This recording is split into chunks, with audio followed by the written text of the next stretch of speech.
Welcome to my educational channel విద్యా ఉద్యోగ సమాచారానికి స్వాగతం. Icon of the seas journey షురు. ప్రపంచంలోనే అతిపెద్ద క్రూయిజ్ షిప్ తన ప్రయాణాన్ని మొదలుపెట్టింది. ప్రపంచంలో అతిపెద్ద cruise ship icon of the seas తన తొలి జర్నీని మొదలుపెట్టింది. రాయల్ కరేబియన్ అనే షిప్పింగ్ కంపెనీ నిర్మించిన ఈ భారీ నౌక అమెరికాలోని మియామి పోర్ట్ నుంచి తూర్పు కరేబియన్ ప్రాంతం వైపుగా తన తొలి మజిలీని ప్రారంభించింది.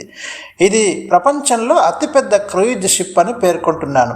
దీని నిర్మాణానికి 16,000 కోట్లు ఖర్చయింది. ఇందులో 20 అంతస్తులుంటాయి. 2.5 లక్షల టన్నుల బరువు ఉంటుంది. ఏకకాలంలో 2,350 మంది సిబ్బంది దీంట్లో ఉంటారు.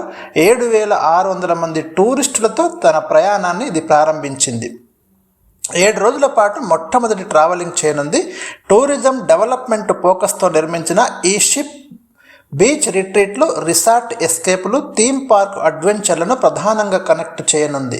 2.5 లక్షల టన్నుల బరువైన ఈ షిప్లో మొత్తం 20 అంతస్తులు ఉన్నాయి.